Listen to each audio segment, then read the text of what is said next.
So, welcome to this edition of 22nd Century Management with Ken.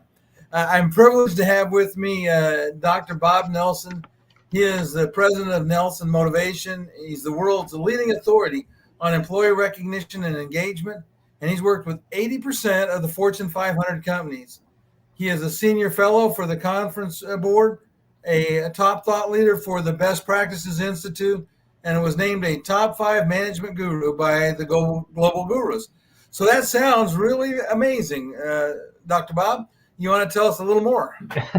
Well, thank you, Ken. I've been blessed on my journey and have worked with some greats in management. Got my PhD working with Dr. Peter Drucker at the Drucker Management Center and at the Claremont Graduate Schools, and worked with Ken Blanchard for 10 years. As helping him write books and being an administrator for his company. And currently I'm a coach for Marshall Goldsmith, who's ranked the #1 executive coach in the world. So I've been blessed to have worked with and learned from some of the greats. Well, that's very nice. It is amazing when you hang around smart people, how much it does for you. That's why I have this podcast, so I can hang around for a few minutes with smart people and learn something. For everybody that's wondering about my background, I am on a cruise ship in Cozumel, Mexico. Costa Maya, Mexico. I was Cozumel yesterday. So we're in my cabin. So my background is not very much, but it is what it is. Very good reception. That's great. Yeah, it's worked well this week. So are you in port now, or are you cruising? No, we're in port, but it was good even when we were cruising. But yeah, I'm in port. I'm trying to keep the show regular, and I have a cruise this week. I have a cruise next week. So assuming that the internet holds up, we'll be live here. Yes. Yeah, that's the nice thing about this kind of a business is you can be gone somewhere and still do what you need to do. Exactly. So, we've had a lot of transition and a lot of challenges in business lately. And so, we see a lot of businesses are really, they want to get back to normal. But I guess one of the questions I would have is, because you talk about the fact that the best way to do it is to have more fun. And that does not seem rational. It seems like that we have to have more business, not more fun. Well, yes, and I'm not going to argue with that, but it's sort of fun's got to be part of the mix. And especially in that employees that worked from home, they've been isolated for a year and a half. And stressed, everyone is stressed. That fun is one of the top stress releases, and if you basically are having more fun what you're doing and who you're doing it with and who you're serving, you're going to enjoy your job a lot more. And so we have a lot of employees. 71% of the workforce worked from home, and of those, 65% want to continue working from home. And 58% say that they will quit if forced to come into the office. I think we've demonstrated that working remotely works, and people are actually more productive, and not even counting the savings and commute time, which most people feel is a waste of both time and money. So I think, if you want people to come back, give more meaning to their job, and part of that's enjoyment. So it's not fun just for fun's sake and just to be silly. It's fun to enjoy what we're doing with our waking hours. And all my books are research based, and in this one, Work Made Fun Gets Done, we looked at the companies on the best places to work list that Fortune publishes every year. And out of those 100 top companies, one of the variables asked about was how much fun it is to work in your place. And 82% actually said that they work in a fun work environment at the 100 best places to work in America. And when you contrast that with the other companies that applied to be on that list but didn't make it, it was only 60% that said that they work in a fun work environment. So that on that one dimension, there's a 20-point spread, and that was actually one of the most significant of all the variables that they look at. So it kind of speaks to, that's working for them. Is it working for you? And that's what we tried to show, that it can work for you. And here's exactly what people are doing to make it a more fun job, both in how people do their job and ways you can make that more fun. And then if you're part of a group, a team, which most people are, how you can bring more fun to that and to your meetings. And then as an organization, what things you can do to make fun as part of your culture. So it's the work's important, and it's got to start with that. But thanking people for doing a good job is simple to do at no cost, and it's very meaningful. 85% of employees today say they feel they're overworked and underappreciated.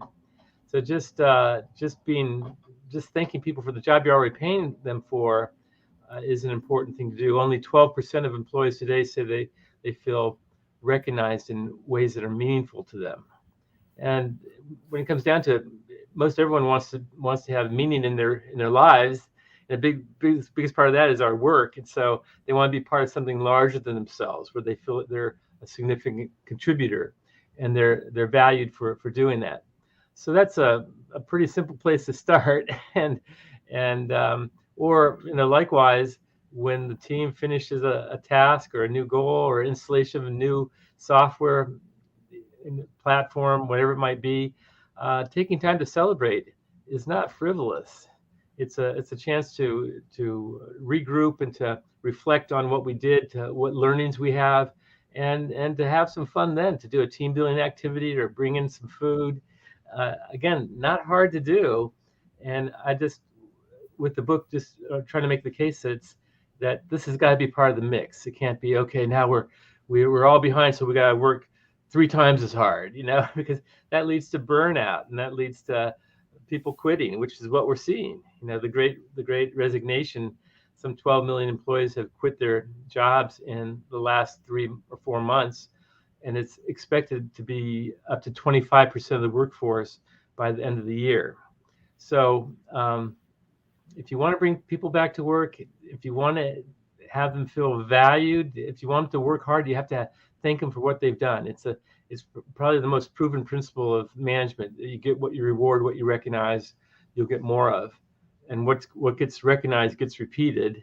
So I guess I'm trying to point out some simple, proven principles that might have got lost in the shuffle during the crisis of the pandemic and the supply chain interruptions and whatnot. And now strikes. So employees are dissatisfied, and there's a lot you can do to help make for a more meaningful work experience. And certainly it's not just about the money. Money is the contract for what they do, but what they getting their best effort and having them want to be doing what they're doing and who they're doing it with and who they're serving as a client.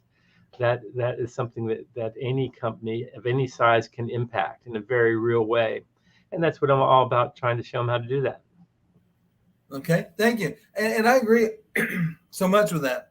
One of the things I teach in my service management class is I show service managers, we talk about ways to acknowledge what somebody's done, whether it's their employees or whether it is somebody that around them that has done something that's made a difference. Yes. I think that your point about gratitude is so important.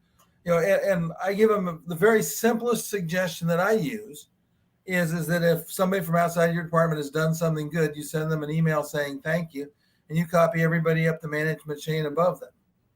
Yeah. For example. Because it's that's just a very simple little thing that they can do. But it's the email that says thank you is okay. It's not bad, but it doesn't have nearly the impact if you've told everybody above them in the hierarchy, or that somebody that they would be in their chain of command, that they've done a good job. That feels really good. It's going to be, ooh, I want a little more of that.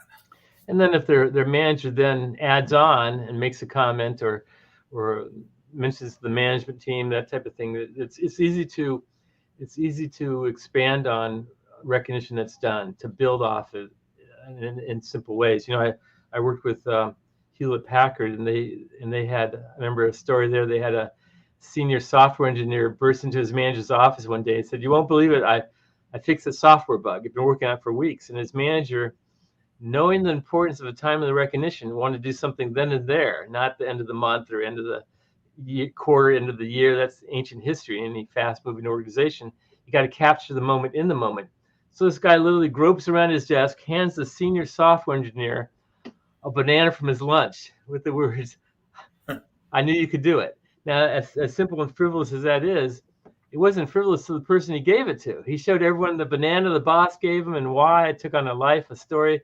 Today in that division in Hewlett-Packard, Sunnyvale, California, 17 years later, the most prestigious award for technical excellence is the Golden Banana Award. So they started with something and then they built on it. In fact, whoever gets that award, they give them a little lapel pin of a banana to wear in their name tag. So at a glance, people can tell that they're part of this exclusive club. So it's fun, it's silly, but it's also very, very powerful. In that case, in driving the commitment and focus on their highly paid technical staff. Well, and it's interesting because, and I talk about this in the service management class. In fact, one of the books that's required reading is the 1 Minute Manager, written by Ken Blanchard. Yeah, but I talk to them about the concept of look for what somebody's doing good. We're also conditioned to look for the negative in people. Yes. We do it to our kids, we do it to our spouses, we do it to our employees. And we find the negatives, and then that's what we talk about. And it's really a paradigm shift when you start looking for, recognizing, and especially doing so in the very near term, the positive things that somebody's done, because they then start to want more of that pat on the back. They're like, "Oh, that's so nice. I want a little more of it." At least that's my perception. You're absolutely right. And even if they're, I'm married to a computer scientist, and she's very skilled and knowledgeable and very independent, but she notices when she does a great project and for a client and no one says something back, she feels slighted, and it doesn't take much, but it's got to be something to say, just at a practical level, I saw what you did. I appreciate it. Here's how it's really going to help us, and thank you so much for doing that. So that's kind of where it starts. Very simple recognition, and every manager should be doing that in their sphere of influence. Then of course you could have, if you set it up in a company where people could thank each other, then you get more of it going on. And that's also powerful, to get a thanks from someone that maybe knows even better what you're up against, because they sit next to you and they're talking all the time. Involving upper management ideally goes a long way as well. Okay. Yeah. In fact, even the customer, I've worked with the company where they would go to their customers and they'd ask them for recommendations from their employees that they feel have been most helpful to them, and then they would bring that customer in to give the award to the person. It was can't remember what they called it, but it was Unsung Heroes Award. That's what it was, and it was very powerful when the customer comes in and says, "When I call your company, I look to talk to Jerry or to Sally." It's like there's the that sends a big message. This is a person that's keeping us in business and keeping our customers satisfied. And if you can help this person, do so, because they're doing good things for all of us. That's very powerful, just to be creative in how you can make that happen. Well, and I like the example you gave there, because you can do some things that are, I don't want to call them whimsical, but amusing, but that are at the same time provide positive reinforcement. The Golden Banana Award is a good example of that. So let me ask, because it seems to be that things are shifting in the workforce. And so what do you think has fueled the shift in employee expectations? Because it seems like that's what people expect now, whereas we go back, and I think about generationally, we go back to the early baby boomers, or the people that may have come out of World War II. I don't think that was as important to them as it is now. What do you think about that? I agree with that. Well, one of the biggest shifts is just sort of the age of employees. Now it's almost 2/3 of all employees are from the millennial generation. So this is a generation that was brought up on praise, and everyone got a trophy in soccer. No matter how many games we won, no one was left out. And so they have a great expectation to be thanked and acknowledged and praised. So they grew up with it a little bit more. And in fact, someone told me that defined a millennial that is really they view work as college plus a paycheck. So they want to have the freedom they had in college and follow their interest and do what they love and make a difference, but to be paid as well. So I think that's a very different than as you mentioned our parents and generation where they had more of a loyalty to the company. The average turnover of a millennial right now is about 18 months. So if they're going to stick around, you better show a path for them I mean the first conversation to say, hey, you met so and so. Yeah, they started in the same job that you got. And now they're a vice president or director or something. And so job one is you got to always do quality work. And if you do, it's be part of my job to help you get ready for the next thing you want to go in your career. And have you given any thought to that? Because that's part of my job is to help you move in that direction.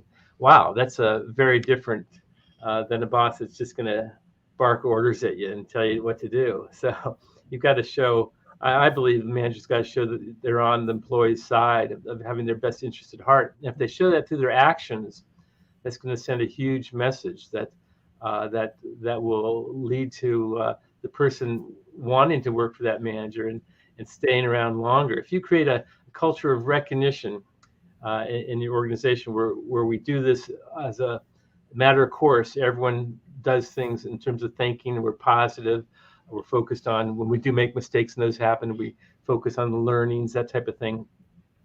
You end up with a population that feels 5 times more likely to feel valued, six times more likely to tell their friends and relatives what a great place they work, and kind of positive PR for the company, 7 times more likely to stay in the organization for ideally the rest of their career, and 11 times more committed to their jobs, their manager, the mission of the organization.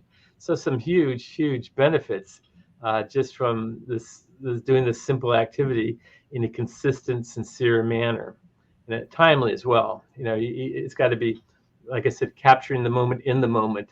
It's not the days of the end of the year, we're going to give out a couple trophies to top performing employees is over. You can still do that, but if you're not doing it along the way, there's the people that get the trophies at the end of the year celebration are 0.5% or a couple people. You got to move the middle. So you got to move every person, every job. If they each are doing their job a little bit better, we're gonna have a huge aggregate effect of being more competitive. And so so a lot of companies, if they have the end of the year awards or they do years of service acknowledgments, or that's fine, but it's not enough. It's and then it really gets to me that a lot of our organizations, again, kind of an old line impact is that they do something for people's birthdays and even years of service awards. You've been here 5 years or 10 years. Is that really what you want to celebrate? Just how long they've been there or what they did? And I'm a strong advocate. If you want better performance, you got to recognize performers and performance, and not just presence. You've been here 5 years, so here's an award. It's like, wow, how. To me, it's that we've been out of sync with that, and part of it because that's where it started, and actually, truth be known, a lot of recognition in companies started with vendors selling stuff. If you're selling, a lot of the largest vendors today in that space were initially, Merritt's initially sold watches, and if you it's one thing to sell, one watch, but if you could sell a whole company 100 watches for 10-year anniversaries, that's going to be a bigger sale. So that kind of is the start of the incentive industry. It was all started out of more programmatic type years of service, which 92% of the organizations have today. So it's okay to have that, but if that's all you have, that and a holiday party and a Christmas party, it's like you're missing the boat. you gotta get down to the nitty gritty of the relationships between every manager and the people that they work with, and what that connection is to get the most from them. It's interesting. You laid out a lot of really great points there. A couple of them I want to come back and revisit. One of the things in the service management class we talk about is the fact that millennials don't say, and I use this, I said, the one thing you don't want to do if you're thinking about hiring a millennial or any of the younger generations, because now millennials are, starting to be mainstream, and there's some of the newer generations are coming. Said you don't walk in and take them back in the back and show them Bob, who's been a technician for 40 years, and tell them that. Because if you don't have a lock on the door, they're gone. Because they don't want to be, in the same place 40 years from now they are today. They want to go up and have this sense that there is some opportunity that exists within the company. Yeah, and excitement about what they're doing, and especially if you do that, and they have got a buddy that's joined a company that has a new app, and they're doubling in size every quarter, then that's where the person's going to go. Maybe join with which much more exciting, and so yeah, and that's not to take anything away from the person that's been there 40 years, because but as we're talking, it's sort of like they had a different set of priorities, and maybe they wanted that security, and they wanted to be able to know that their mortgage is paid every month, and they can put their kids through college and live a standard of living which they're accustomed. So today's generations, that hope is a little bit more in question. In fact, we constantly have discussions about how the next generation is not going to have the, every generation wants their kids to be more successful than they were, and that maybe that's not going to happen this go around, and it's almost impossible to buy a house now. I'm in California. It's like, and on and on. The cost of living is significant, and people, if they've got $60 or $100 or $200,000 in college debt, they're not focused on settling down. They're kind of be a slave to paying off their student debt for quite a while, and all that takes a toll on their sense of security. And so people are putting off getting married. They're putting off buying a home. Even the price of cars and used cars have skyrocketed in the last year because of a shortage.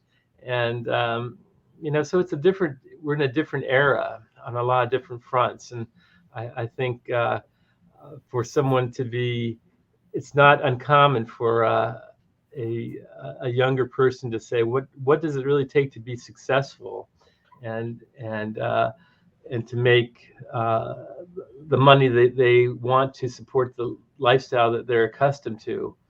And it may be that the tried and true paths of the past are not as effective. I'll give you a case in point close to home. My son was a gifted, very talented in the arts, and he played piano, and then he played classical guitar, and he actually, and we encouraged it, and he actually went to Northwestern School of Music.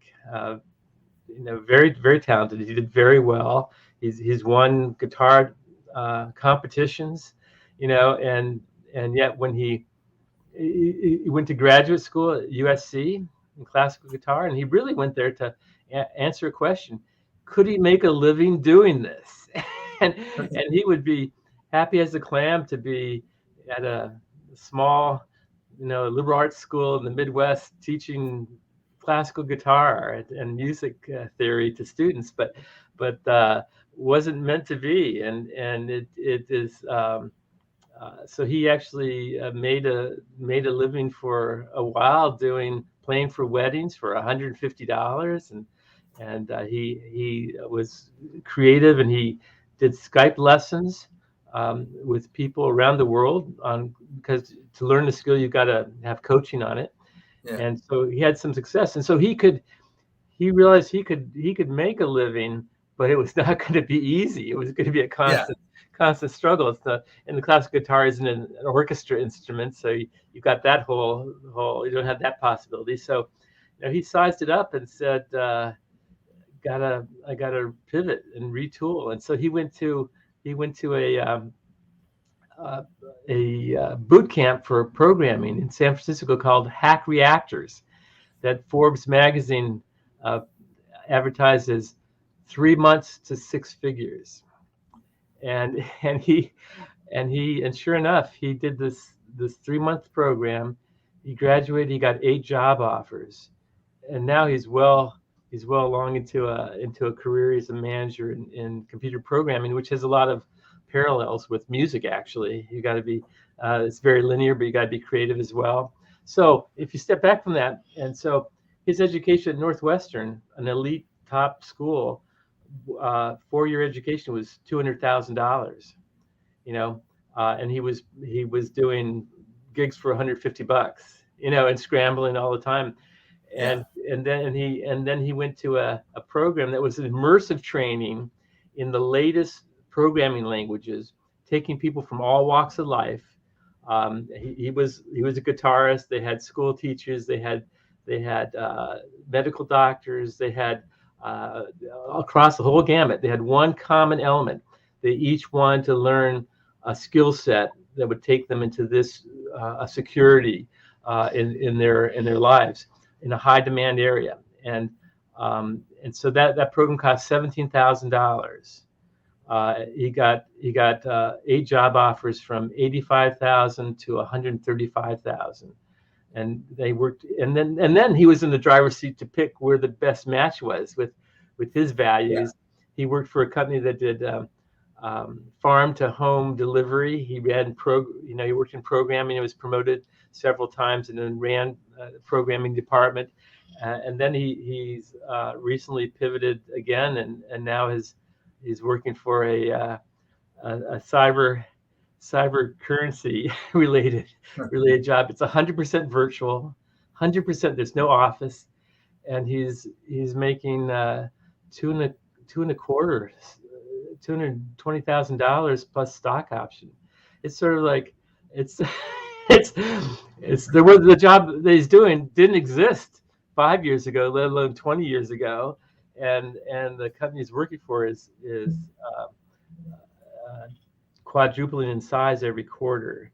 So it's a whole new world, and I'm glad he's on the freight train in that direction, because he'd still be happy playing guitar, and he still plays guitar, but now it's more just for fun, not in many ways he enjoys it more because he used to have to practice. Everything was for performance, so it's always constant stress. Now he just enjoys it, and he still does some lessons just for fun along the side. So I like to think that's a success story.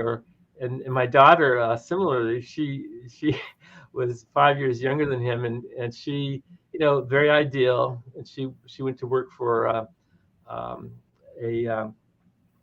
nonprofit. Initially, it was a nonprofit as an app for millennials to do charity giving, and then she joined another nonprofit, and then a third nonprofit, and she came to realize, and again, it's something I probably could have told her, but it wouldn't have stuck. She had to see it for herself. Wouldn't have listened.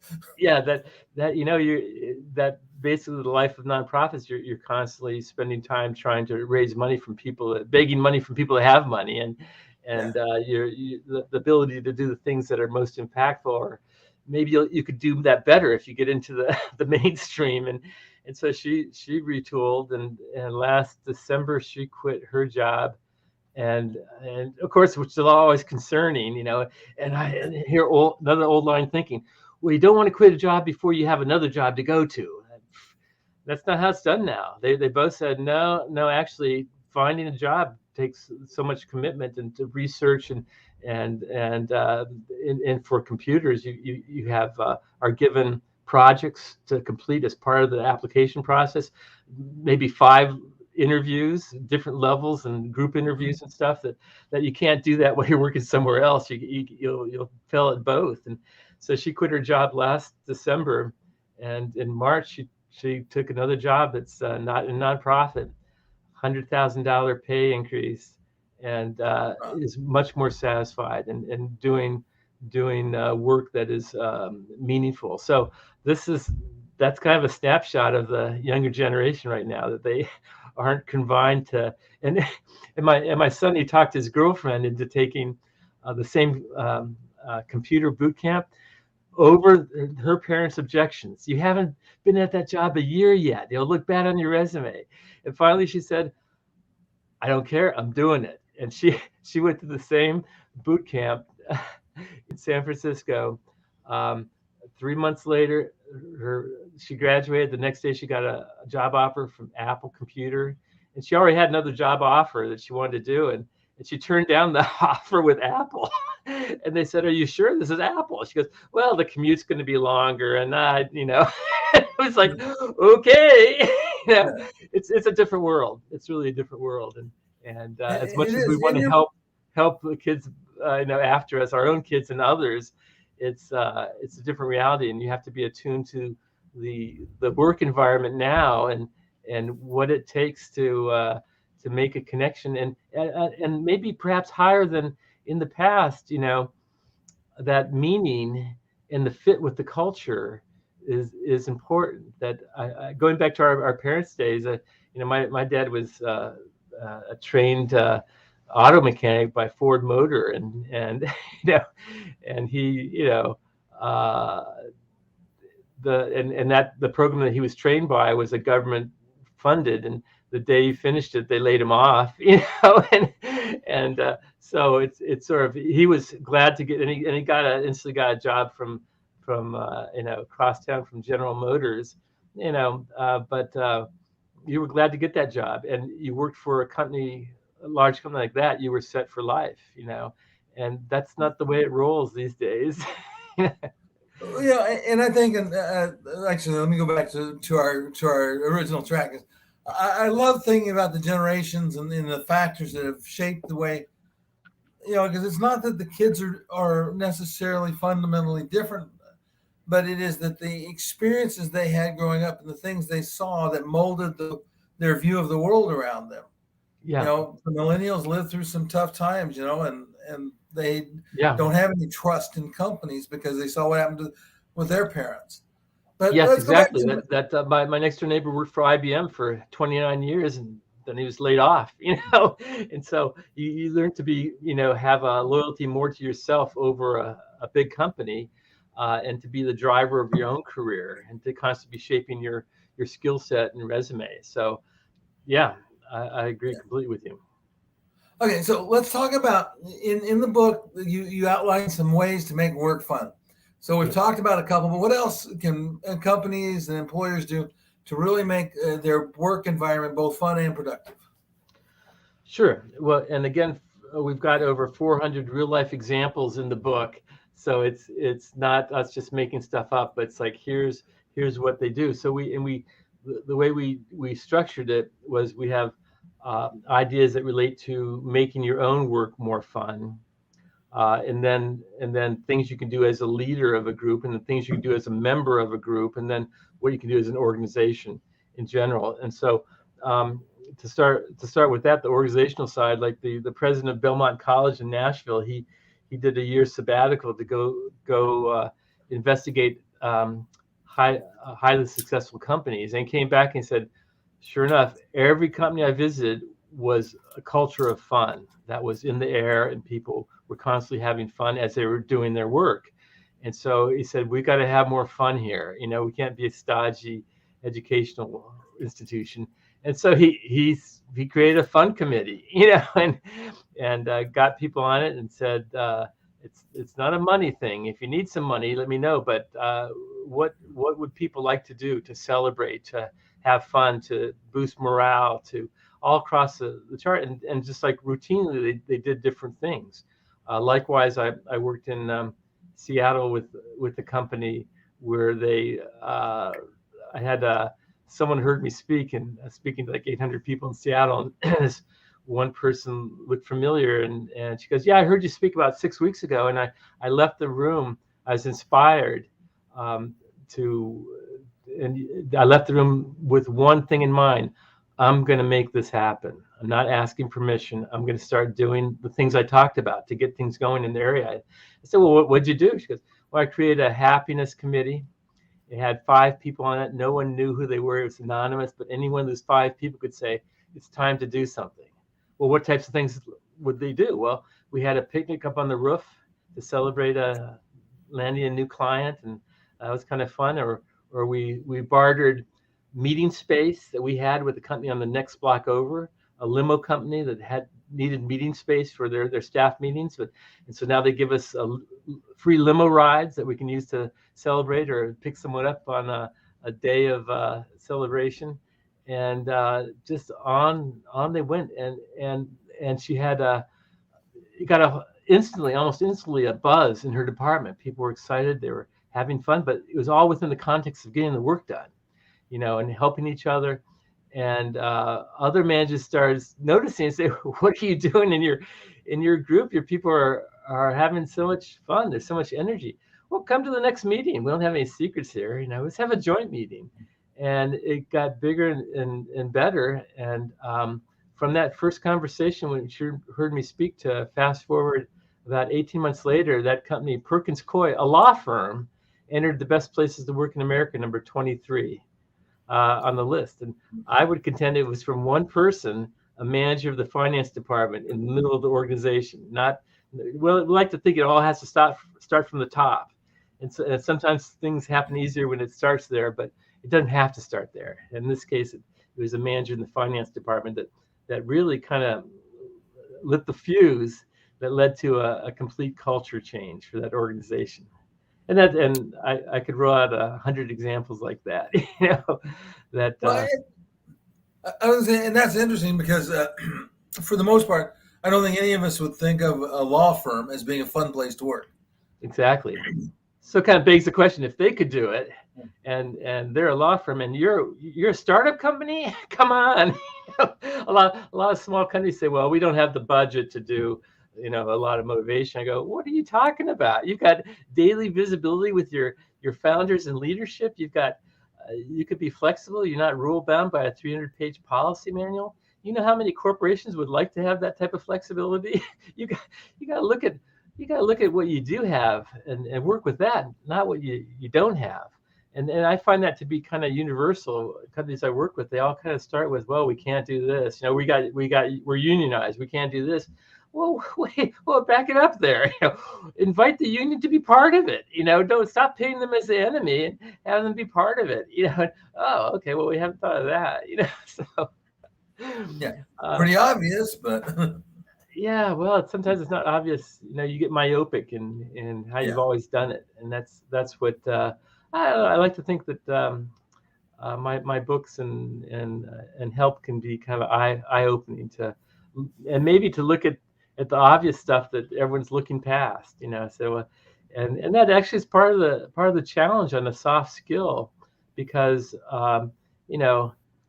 people, managers know it's important, and leaders know it's important how people are our most important asset, right? Well, yeah, are you doing stuff to show that, or are you just assuming that? Well, they must know it because we spend most of our budget on salaries and benefits. It's like, yeah, that's still not it, because you can have those things, and that's what you get for the contract. But how do they feel about working for you? Are they excited to come to work? That's not a policy that's going to get that. It's going to take a personal touch from their individual manager. So that's where you got to bring the focus of control down to each manager and their sphere of influence, and what are they doing to connect with people.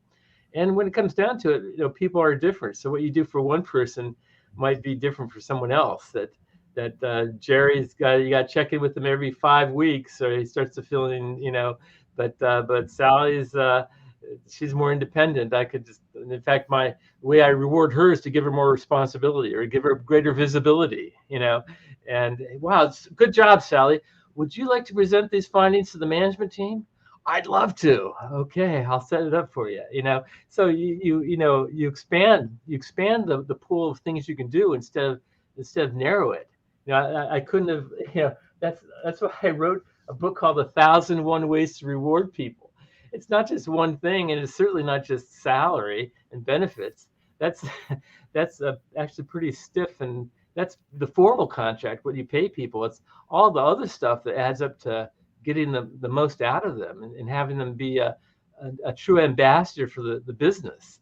And it's only 1 out of every 4 or 5 managers any of us will have in our lifetime that will think are good. So how can we get more people, more managers in that camp of doing the things that make them good leaders?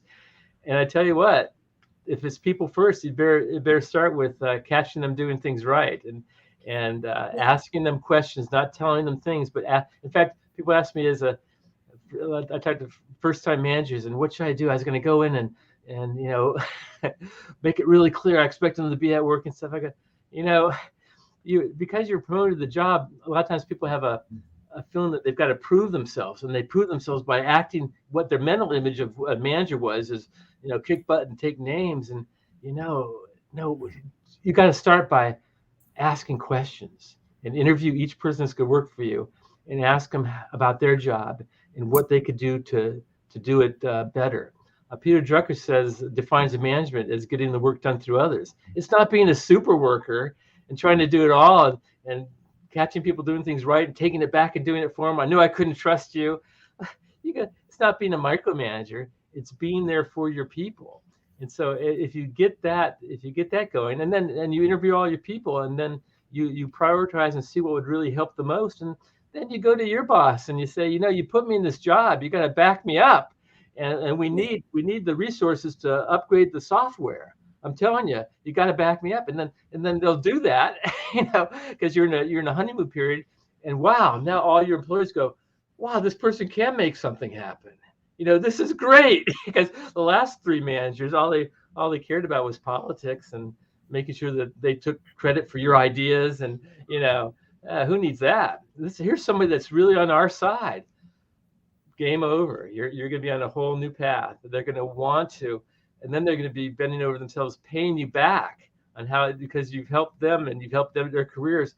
Yes, I'm available this weekend to work. Yes, I'm glad to. They're anxious to pay you back because of the relationship that they have with you personally. So that's what I see works, and that's what I advocate about, and I help people, whether it's an individual manager or to be part of a group. We're all doing Zoom meetings now, and then so the question is big. Well, what can you do on Zoom? And well, have you ever done a praise barrage? What's that? Well, that's where hey, before we get started in this next meeting, I just want to go around our group, and as I name somebody, I like everyone else to say what they most value about working with that person. Let's start with Gary.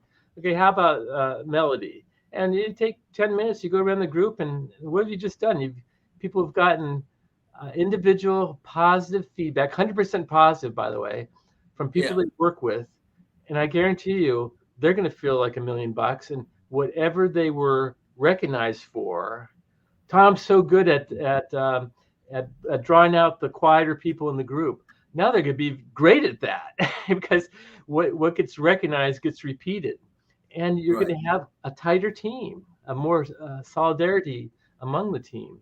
And, try it. You'll see it works. I had, like, for the book, like the first part we talk about on the Work Made Fun Gets Done, on what you can do individually to make your work more exciting. And there's, playing games with yourself or setting your timer for 20 minutes and see if you can get the boring part of your job done quickly.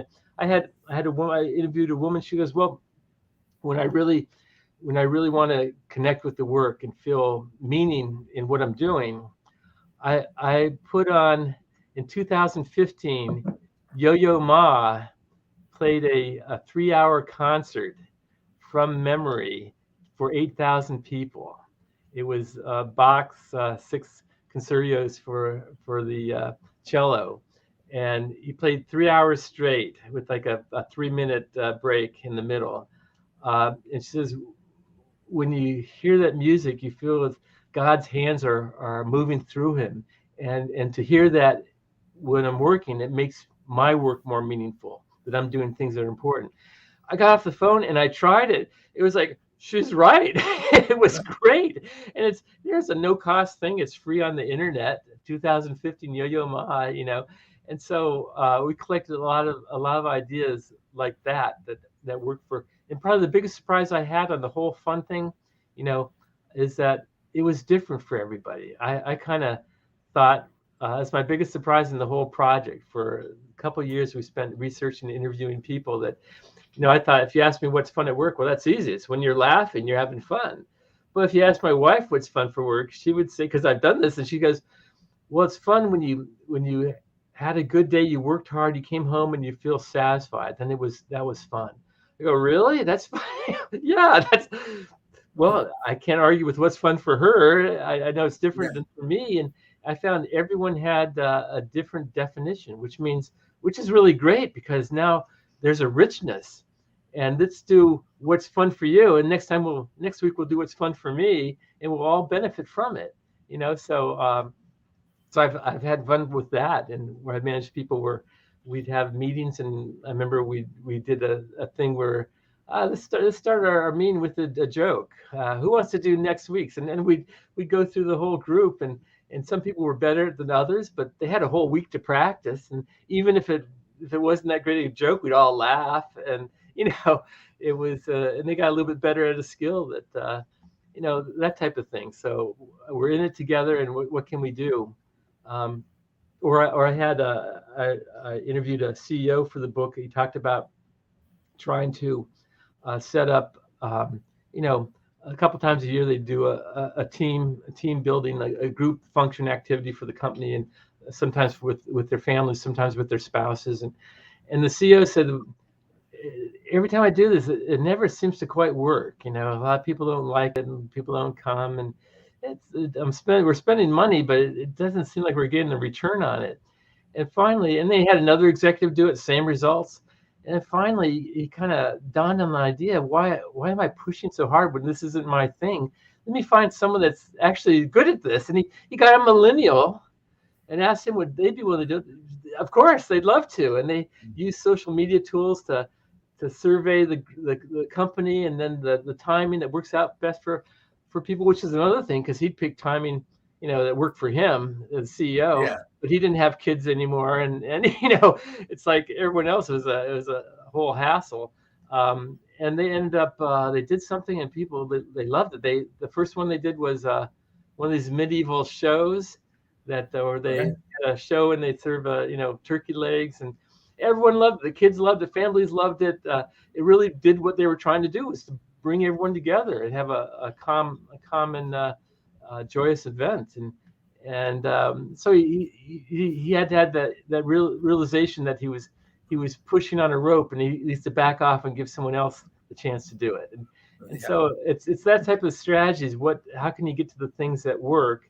And even when in the downtimes when things aren't going well, it's again stopping and reviewing together. And when someone makes a mistake, it's so easy to dump on them and embarrass them in front of their peers. But when you do that, you basically are cutting them off from you and from the company. It's not a place they're going to want to work.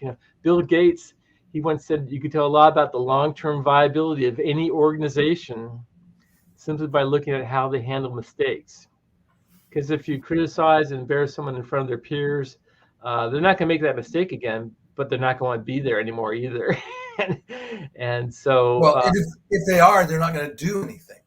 Yeah, or they're going to be. The check is good enough; they may stay and collect the check, but you've stifled their creativity. You've taken away any incentive to go above and beyond. I got to share this example. I heard, because it triggered and I can't stop, that somebody was describing different, the rulers told him he was going to be tortured and he could pick which, what kind of torture he wanted. So, as he went down the hallway, you could hear one where it sounded like things were breaking and people are screaming. Went down another one, and then it sounded really bad. Third one was just this really calm, peaceful murmur. He thought, I'll take that one. And they opened the door, and everybody was buried up to the top of their bottom lip in manure. They're all going, don't make waves. Don't make waves. But organizations create employees that go through their careers muttering to themselves, don't make waves. Don't make waves. Because they're afraid of what happens if, Yeah.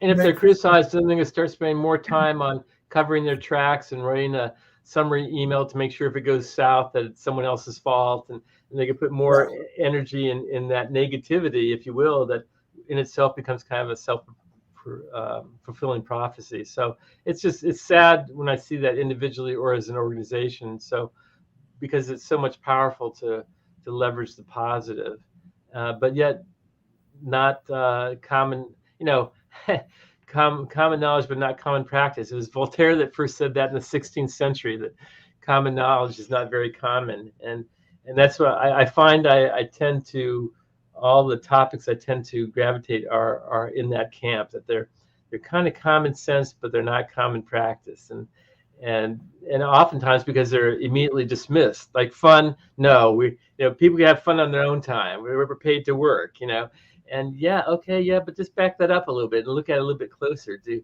not talking about stopping everything and let's just have a constant party. I'm talking about celebrating success and catching people doing things right, and finding if they have an approach, if they have an idea, for example. In research I've done, 92% of employees want to be asked for their ideas and input. 92%. Wow. Talk about a cheap way to motivate someone. Hey, do you have any ideas on this? And then if they've got a good idea, you could slam them and say, oh, we tried that 2 years ago and never worked. Or you could say, well, why don't you test it out? How can I help you with your idea? Who's going to have more energy for the idea than the person who came up with it, right?